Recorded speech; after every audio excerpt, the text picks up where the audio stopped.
I'm here on the Disney lot today to meet with one of the most imaginative directors of our time, Ava DuVernay.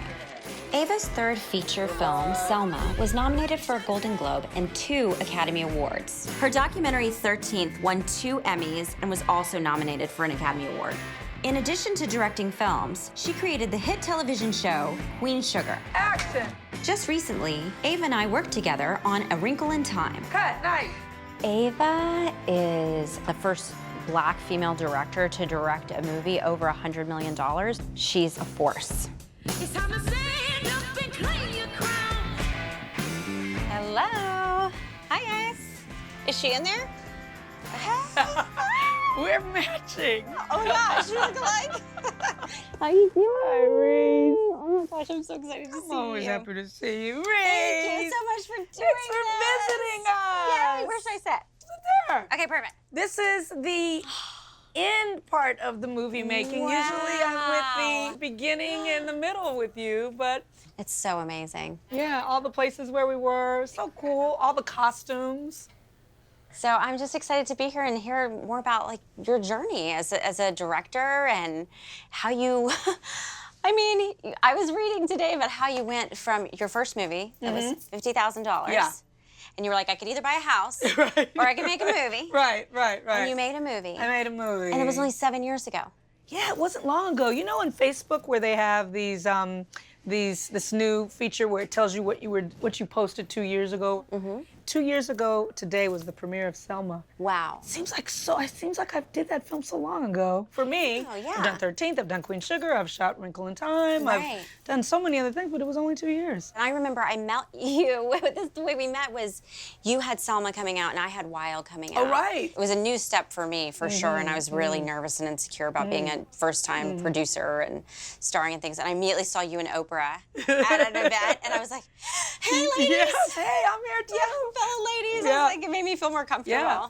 But all you've produced and all that you've done since then, I mean, in such a short time, really cementing yourself as, you know, one of our foremost women producers. So it's exciting. Well, I'm sure trying, and Yeah. I think part of that just... We work fast. Yeah, we work fast, and you have to. Don't you have this sense of urgency? I do. Hollywood in general, you know, windows open and close. There are people that were, you know, highly regarded 5 years ago that now you don't hear from. So the town is really fickle. But also you put on top of that being a woman, and you put on top of that being a woman of color. Right. You know, there's just a feeling of like, let me get it in while I can. Did you ever think, like, when you were a little girl, that you were going to be a director No. and be on the Disney lot making a $100 million I did movie? not.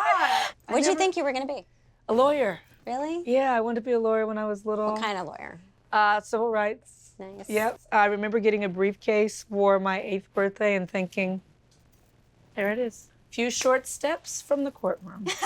And I really was like, yeah, this is my path with that Yeah. briefcase. Well, I've played a lawyer, and sometimes I think I am a lawyer, but I'm not. Turns out I'm not.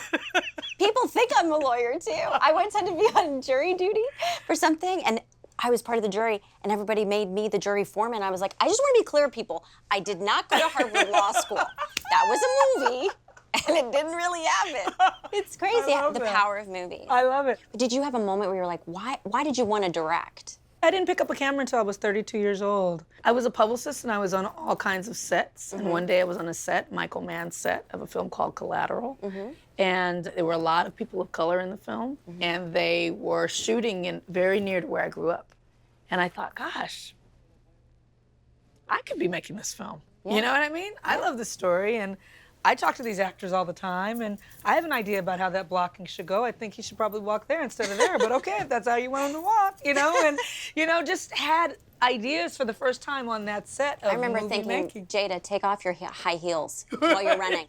I said it to Michael Mann, too. I go, I love that whole movie, but if she didn't would've take off flung those things off. take those damn high heels off and run for your life, girl. Exactly. Right. Yes. Things like that, right? Yes. So you're on a set and you're observing it, and that was the first film that it was something about the alchemy of being in a place where I grew up and really knowing that neighborhood, seeing the people of color. It was Jada, it was Jamie, it was Javier Bardem in a very he's early role. amazing. And then they had these new cameras, the digital cameras he was working with early for the first time. It was the first time that I'd seen them on a set, how easy it was to kind of work with them. Because there was something about always watching that process as a publicist on set where I was like, I don't know what that is, because I didn't go to film school. Right. So the technicality of that scared me and made me think I can never learn that.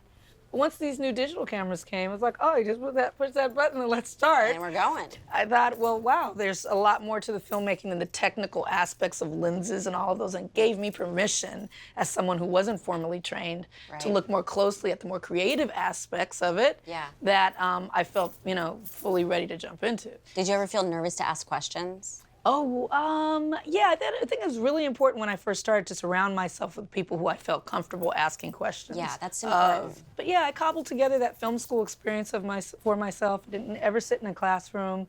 I would watch DVD commentaries of directors. I was like, is this legal? So this person is just gonna walk me through every single thing they did to make this movie? Yeah. And it's on every movie ever made? Every DVD, I know. Yeah. So all that to say, there are different ways to learn.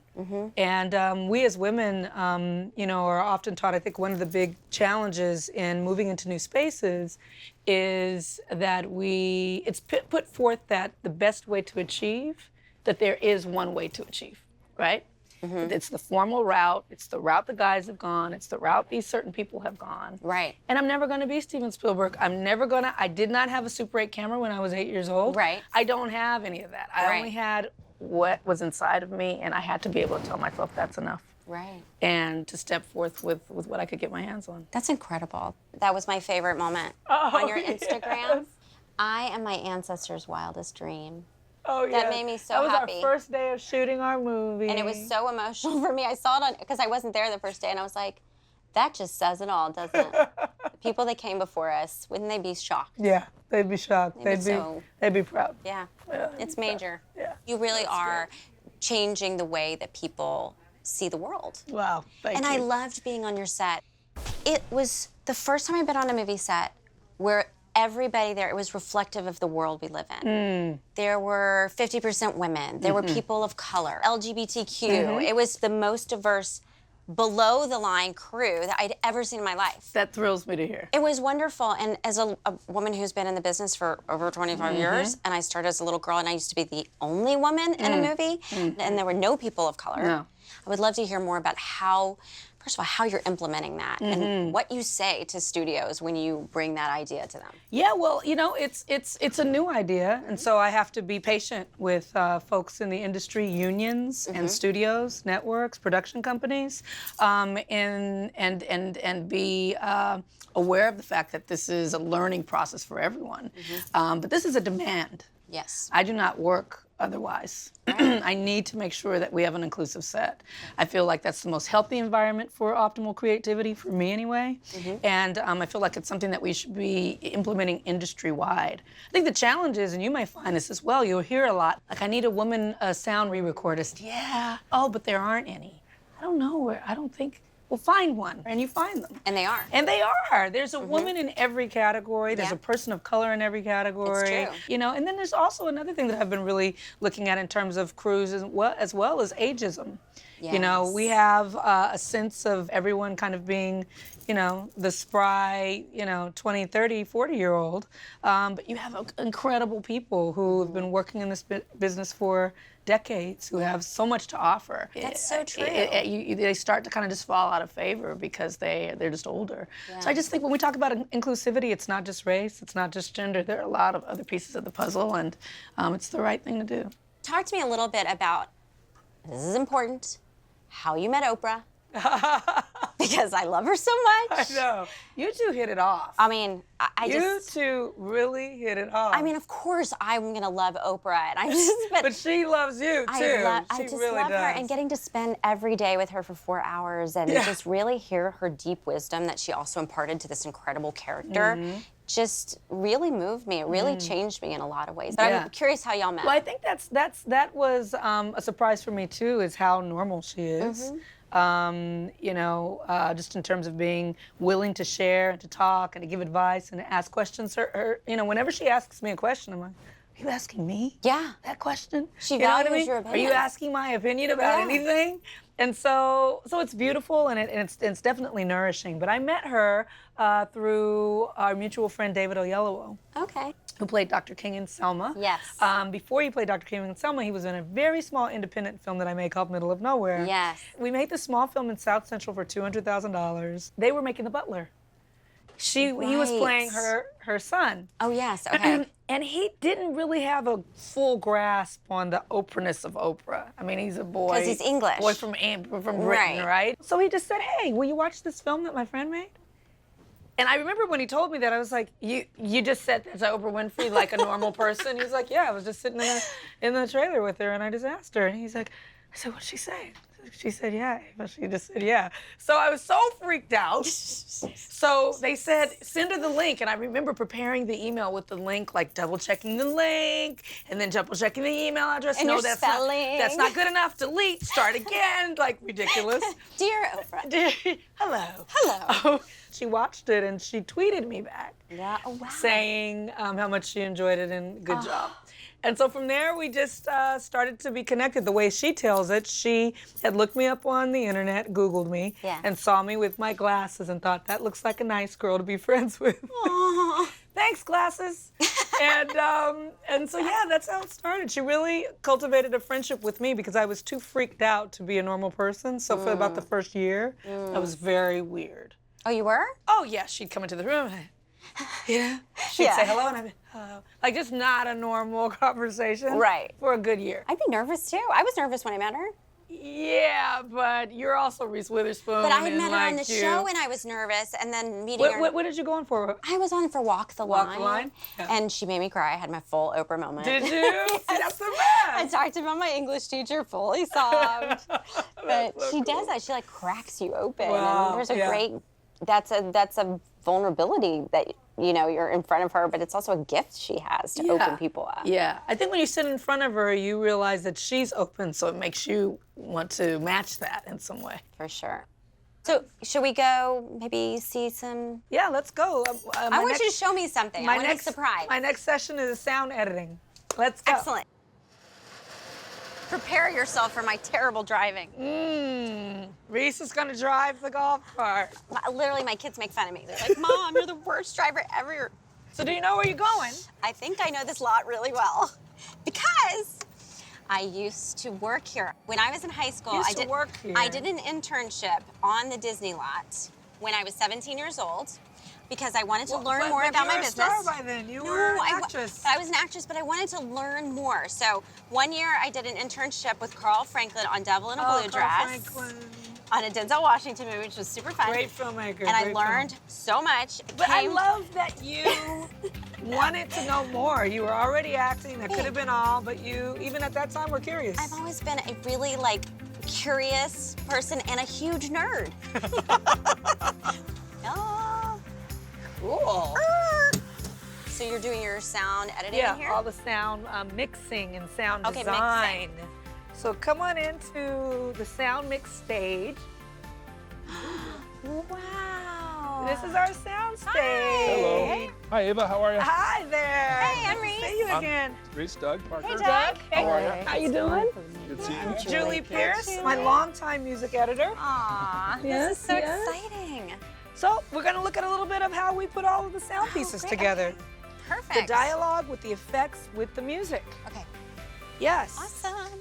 So we just layer them all on these tracks here, and it's really about mixing them together. So it's a really intricate part of the filmmaking process that most people don't even know exists. And you know, Julie specifically has been with me forever. She's a music editor, and so she cuts the music around the dialogue and the effects. I mean, it's really a testament to the cool jobs that are behind the scenes in filmmaking. I mean, the actor and the director are often the ones that you hear about. Yeah. But I mean, amazing and such, you know, cool other gigs. I think a lot of people don't know it takes hundreds of people to make one movie. When you see those credits at the end of a film, those are a lot of people who went into making what you just enjoyed. Yeah.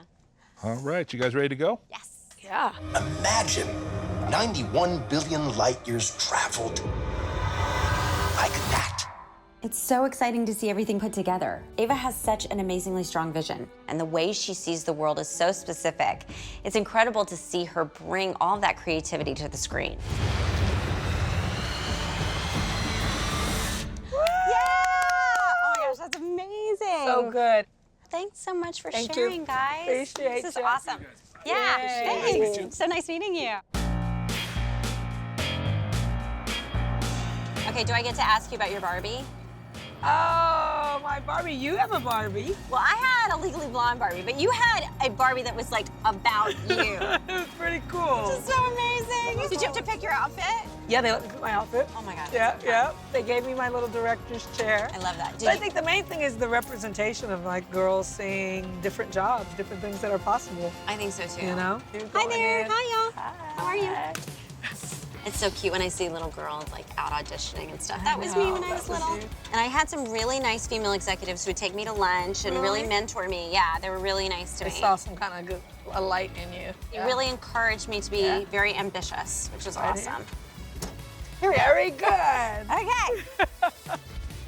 I remember when I met you, you had this incredible confidence, and I had just come from a meeting with a woman that had no confidence as a director, and it was really hard for her, and she didn't get the job because she didn't present well. And I feel like it's scary to be in job interviews. And It is. But I do have something that I always tell folks about job interviews. Okay, and it's something that I learned when I was the one doing the hiring.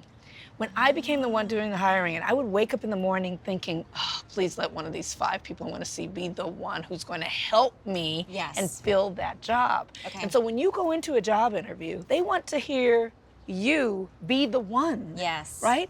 They don't want to see you nervous. They don't want to hear the question, am I the one? They want someone who is capable, who's smart, who is passionate, whether you know how to do it or not. You just want someone who's going to try, who's going to be loyal. All the things that you already have. That's such good advice, because I say almost the same thing to people who are auditioning, which is the same thing as a job interview. Yeah, absolutely. I think in my mind, give me the ball. Because people just want to know that you're gonna handle it. That's right. And even if you don't know what you're doing, you're like, I'll gonna figure figure it it out out. later. And half the time I would get parts and I'd be like, now I don't know what to do. Right. But I do think my parents really encouraged me to be very positive and confident. Yes. You know, yes. they just say, you're capable of anything. Yeah, but I think just knowing a little bit about how you grew up, we grew up with women and with families who allowed us to do things. Yes. We weren't coddled, right? We got out there and we did it. Right. We opened the door on our own. We washed the dishes on our own. We went to this place on our own. Right. We, explored the world on our own, right? Yeah. And so I think it's a lot about, I think something in the culture right now that kids, people are so afraid for their kids. Maybe not allowing them just to do more of the thing that embeds in them a sense of, I can do this on my own. Right. And the earlier you can start that, I think the more you start to, cultivate a confidence in kids. I can do this, Yeah. There's something about the act of doing it. Doing creates more doing. Whenever people get stuck, I just say do something. Take a job you don't want to learn what you do want. I really believe that some of the best creativity happens within limits, limits that are put upon us. We have to find creative ways out of it. Getting older as an actress, I started to see the parts go away. I started seeing things diminish. For me, I knew I had an audience out there. I needed to connect with them directly. Right. And social media gave me this incredible confidence, having this audience to go, I'm gonna make movies that are gonna show and reflect what they wanna see now. Yes. And then it made me start a production company. And I was like, oh, people like the books that I'm reading. And I'm just gonna buy them and make them movies. Right. But it came out of the scarcity Yes, yes. of roles for myself. Yes. Can you talk a little bit about why you created Array? Well, I saw women and people of color making films, but they weren't making it to theaters and audiences weren't connecting to them, right?